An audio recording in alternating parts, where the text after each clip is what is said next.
প্রশ্ন হচ্ছে নবী সাল্লাল্লাহু আলাইহি ওয়াসাল্লামকে হাজির নাজির বলা যাবে কি? রাসূলুল্লাহ সাল্লাল্লাহু আলাইহি ওয়াসাল্লাম তিনি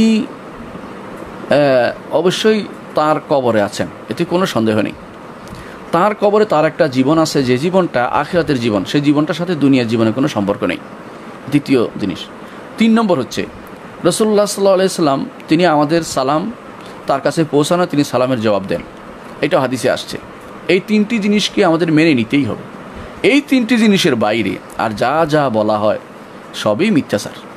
কেউ কেউ বলবে রসুল কাউকে রুটির ব্যবস্থা করে দেন, কেউ কেউ বলে রসুল কাউকে হাত তুলে দেন, মুসাফা করেন, কেউ কেউ বলে যে রসুলের কাছে তার আমলনামা পেশ করা হয়, কেউ কেউ বলে তারা স্বপ্নে দেখিয়েছেন। এগুলি সবই হচ্ছে মিথ্যাচার। রসুল কাউকে স্বপ্নে দেখেন না, তার শরীয়ত দিয়ে দিয়েছেন, এই জন্য যথেষ্ট। শরীয়ত যদি স্বপ্নে যদি কেউ দেখে, সেটা আল্লাহর পক্ষ থেকে দেখানো হয়, সেটা তার জন্য দলিল হতে পারে। শরীয়ত বিরোধী না হলে, শরীয়ত বিরোধী হলে কোনো দিন দলিল নয়। এটা আল্লাহ রসুল দেখাননি, আল্লাহ রসুল দেখাইতে পারেন না, আল্লাহর পক্ষ থেকে সেটা আসে নাই, সেটা মনে রাখতে হবে। আচ্ছা, এটা হচ্ছে মাসালা হলো হাজির কে হয়? যে জীবিত। এখন যদি মনে করে যে কেউ দুনিয়ার জীবনের মধ্যে জীবিত, সে তো মৃত্যু এবং সে যেটা মনে করে যে সে এইভাবে দেওয়া হয়তো মিথ্যা কথা বলছে। এই জন্য রাসূলুল্লাহ সাল্লাল্লাহু আলাইহি ওয়াসাল্লামকে যেখানে সেখানে হাজির এটা বলাটা বা হাজির নাজির বলাটা সেটা জায়েজ নেই এবং এটা বড় গুনার কাজ। আর দ্বিতীয় শব্দ হচ্ছে নাজির।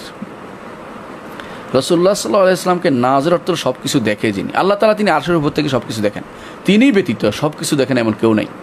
যে ব্যক্তি বলে যে রসুল নাজির সব কিছু দেখছে, সে শিরিক করতেছে, সরাসরি আল্লাহর সাথে শিরিক করতেছে। খেয়াল করেন, আমরা প্রথমটাকে শিরিক বলি নাই, প্রথমটাকে বলছি গুনার কাজ, মিথ্যা কথা। দ্বিতীয়টা হচ্ছে শিরিক কেন? সে মনে করতে রসুল দেখতেছেন, সেটা কিন্তু একটা শিরিকের কারণ। এই দেখার সিফাতটা আল্লাহ সব কিছু দেখেন। হ্যাঁ, সুতরাং প্রথমটাও যদি কোনো কেউ মনে করে যে আমরা যে এখানে মিলাদ পড়তেছি বা আলোচনা করতেছি, এখানে রসুল সেখানে দেখতেছেন বা সেখানেও তিনি ওখান থেকে উপস্থিত হচ্ছেন বা দেখা, তাহলে সেটাও শিরিক হবে। কিন্তু উপস্থিত হওয়ার বিষয়টা এটা হচ্ছে হিন্দুয়ানি বা বিভিন্ন ধর্মের বিকৃত বিশ্বাস, এগুলি মুসলিমরা বিশ্বাস করে না। মৃত্যুর পরে কেউ কোথাও উপস্থিত হতে পারে না। মৃত্যুর পর এখানে যেতে পারেন। তিনি মেরাজের রাত্রিতে তিনি তার জন্য আল্লাহ তাআলা বিভিন্ন নবীকে একত্রিত করেছেন বিভিন্ন জায়গাতে, তিনি আল্লাহ একত্রিত করে দিয়েছেন, নিজেরা কোথাও যেতে পারে না। রাসূলুল্লাহ সাল্লাল্লাহু আলাইহি ওয়াসাল্লাম কোথাও হাজির হন না, এটা মিথ্যা কথা। রাসূলুল্লাহ সাল্লাল্লাহু আলাইহি ওয়াসাল্লাম সব কিছু নাজির, এটাও মিথ্যা কথা। এটা বলে শিরিক হবে, কারণ সব কিছু নাজির হচ্ছেন আল্লাহ তাআলা, তিনি সব কিছু দেখেন, তিনি আরশের উপর থেকে সব কিছু দেখেন। তিনিও সৃষ্টির ভিতরে প্রবেশ করেন না, সৃষ্টির ভিতরে তিনি সত্তাগত প্রবেশ করেছেন, এটা কোনোদিন কেউ বলে না। এটা যদি বলে এটা হলুলি এবং এটা জাহামি এবং এটা যারা শিরকি আকীদা বিশ্বাসী তাদের কাজ। বেশিরভাগই তারা হচ্ছে নিকৃষ্ট মুশরিক। এই জাতীয় বিশ্বাস যারা থাকবে তাদের পিছনে সালাত আদায় করা যাবে না। এদের তাদেরকে প্রথমে বুঝাতে হবে, তাদের উদ্দেশ্যটা কি জানতে হবে। তাদের পিছনে কোনো সালাত আদায় করা যাবে না এবং তাদের পরিবারে থাকলে, তাদের সমাজে থাকলে তাদের সমস্যা হয়, তাদেরকে বুঝাতে হবে জিনিসটা। এই জন্য পরিবার এবং সমাজের মধ্যে এরকম সমস্ত লোককে প্রশ্রয় দেওয়া যাবে না। প্রশ্ন করেছেন স্পোর্টস দোকান দেওয়া যাবে কিনা, খেলার যাবতীয় প্রয়োজনীয় জিনিস বিক্রি করা যাবে কিনা। স্পোর্টস এর দোকান দেওয়া যাবে কিনা? স্পোর্টসের দোকান দেওয়া যাবে। স্পোর্টস তো খেলা তো হারাম না, সব খেলা তো হারাম না।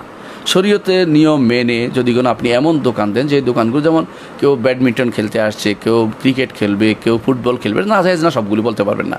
সালাত পরিত্যাগ নাকারী হলে, সতর নষ্ট না করে হলে, আল্লাহর বিধান আল্লাহর শরীয়তকে লঙ্ঘন না করে হলে এগুলিকে নাজায়েজ বলার কোনো আমরা সুযোগ দেখি না, কারণ এগুলো জায়েজ। কিন্তু এমন জিনিস যদি বিক্রি করেন যেগুলি হারাম, যেমন কি ক্যারাম, লুডু, দাবা, এই জাতীয় জিনিসগুলি হারাম, এগুলি কোনো জায়েজ ছিল না কোনো দিনেই, কারণ এগুলি কোনো ক্ষতি ছাড়া কোনো উপকার করে না, এগুলোতে স্বাস্থ্যেরও কোনো উপকার হয় না, এগুলি দ্বারা কোনো ব্রেনের কোনো উপকার না। চাপ এবং মিথ্যা কথা বলা হয় সারাক্ষণ। তোমার ওঁট খেয়ে ফেললাম, তোমার ওঁট নাকি ঘোড়া খেয়ে ফেললাম, তোমার রাজা খেয়ে ফেললাম, মিথ্যা কথা। কি রাজা কোথায় খেয়েছে? রাজা তো রয়ে গেছে জায়গা মতো।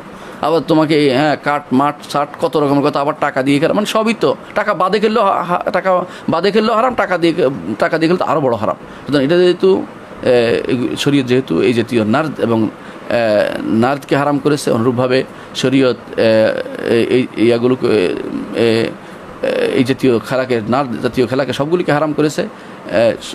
তাস জাতীয় এগুলি সবই হারাম, এগুলিকে খেলা যাবে না, এগুলি দিয়ে সময় নষ্ট করা যাবে না। এগুলি বিপরীতে বসে সুবহানাল্লাহ, আলহামদুলিল্লাহ, আল্লাহু আকবার, লা ইলাহা ইল্লাল্লাহ, লা হাওলা ওয়ালা কুওয়াতা ইল্লা বিল্লাহ বলা যাবে।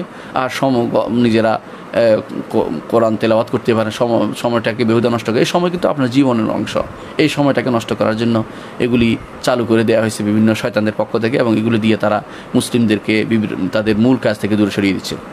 সুতরাং আপনার জন্য এগুলি যদি কোনো আপনি শুধু এমন জিনিসগুলো বিক্রি করেন যেগুলো আমরা বলেছি যেগুলো জায়েজ, তাহলে আপনার জন্য জায়েজ হবে। আর যদি এগুলো আপনি ওইগুলি দিয়েছেন এগুলো রাখছেন, তাহলে আপনার হালাল হালাল মিশ্রিত জিনিস আপনার সম্পদে, যেটা হালাল সেটা হালাল, যেটা হারাম এটা বিক্রি করা হারাম, রাখাও হারাম।